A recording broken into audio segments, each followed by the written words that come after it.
Come to him so that you can be restored, renewed, refreshed, redeemed. Okay. Come to him. Come to him. Come. Hello, everyone. It's your girl, Kirky, and this is Fit for Christ. And today we're going to talk about restoration of power. We kind of like have a little Bible study because why not?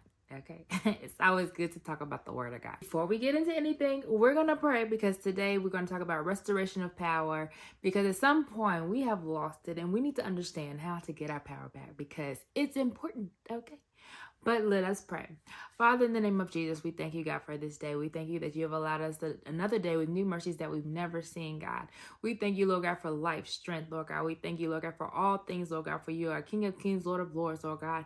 Help us, oh God, on today as we dive into your word, as we talk about restoration of power, Lord God, because we need your power, Lord God, each and every day. Lord God, we need to be restored, renewed, Lord God, and refreshed in the name of Jesus, Lord God. Help someone to get something from this today that will resonate with their spirit, Lord God, and help them along the way to get closer to you. In Jesus' name we pray. Amen.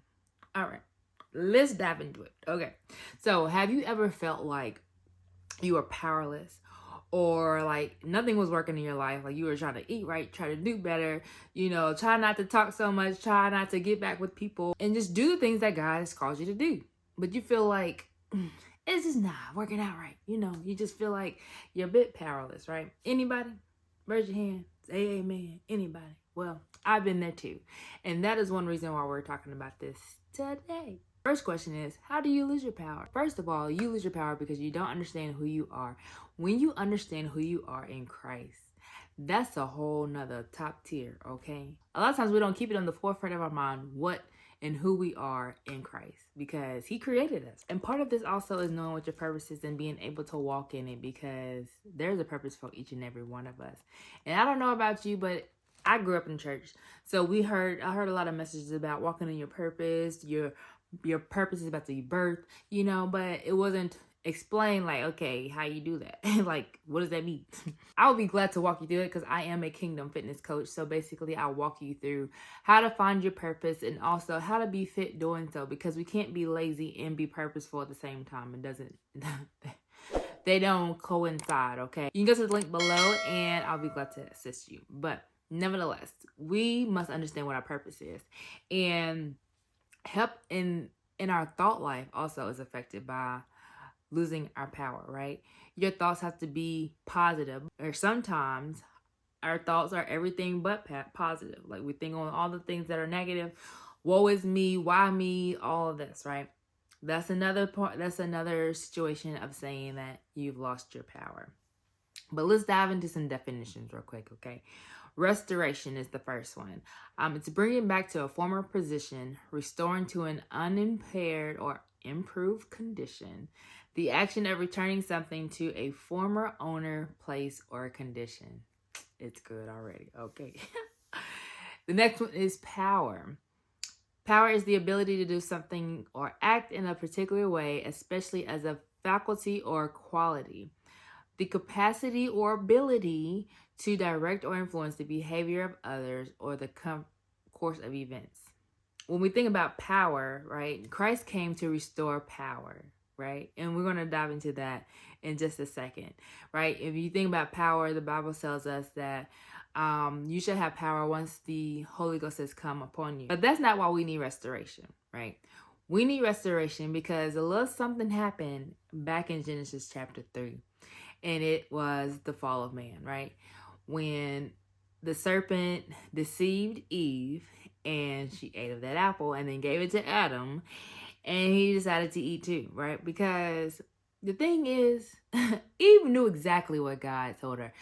Don't eat of the tree, because if you do, of the tree of good and evil, because if you do, you're going to surely die. Well, the serpent gonna tell her, nah, he really don't want you to eat it, because if you eat the fruit, then you gonna be wise and you gonna know all of this stuff. Well, that ain't what God said. That ain't what he said, Doc, right? And so that's a classic example of how the enemy can infiltrate with our thoughts and get us thinking about stuff, right? Because then when Eve thought about it, she's like, oh, well, I can be wise. Like if you read Genesis 3, verse number 6 and 7. Yeah.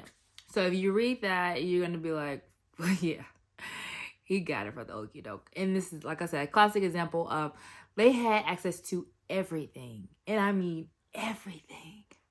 But the enemy had them focus on what they couldn't or weren't supposed to have. And that's the mindset of lack, right?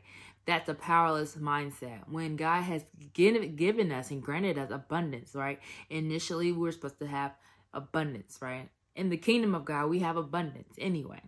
So the enemy, he jacked up right there. Okay. And so when Eve and Adam and Eve ate the fruit, God had to come up with another plan. Like, okay, y'all done messed up, because in Genesis chapter 1, verse 26, the original state of power was that it says, and God said, let us make man in our image and in our likeness, and let them have dominion over all the things, okay? The fowl, the tree, all the things, okay? And this is part of why we needed restoration.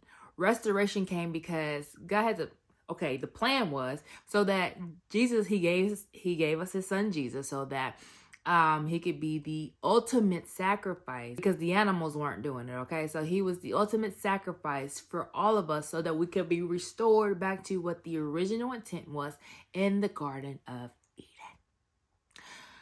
So, because we are now restored back to the original design because of Jesus, and once you receive the gift of the Holy Ghost, you have power. Power to walk right, power to talk right, power to love, power to do all the things that God has called you to do, to walk upright before him, to walk and be obedient to the things he's called you to do in your purpose, right?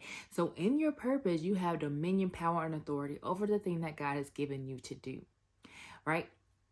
So I don't care if it's writing children's book, teaching children, being a personal trainer like me, to individuals who are just starting their journey, getting them on track, anything, right? It is for you to have dominion and authority over that particular region. I don't care if you happen 5 people or 5 million people. It is for you. You are called to serve people, right? So we had to be restored back to the original design, right? And therefore we needed to be restored back to power. Restoration of power is understanding that you have power, dominion, and authority over the thing that God has called you to do. Once you come to Jesus and realize that Jesus is the key. He's the way, the truth, and the life. Come to him so that you can be restored, renewed, refreshed, redeemed. Okay. Come to him. Come to him. Come. I just wanted to talk to you today about that because, listen, it's time for us to not feel powerless, but to understand that we have power because we came to Jesus and we're restored back to what he said, that we have dominion. That's how God created us in the beginning. Because somebody wanted to eat the fruit that they weren't supposed to eat. Jesus had to come. And I thank God for Jesus, literally. Because I need him each and every day. Okay? You need them each and every day.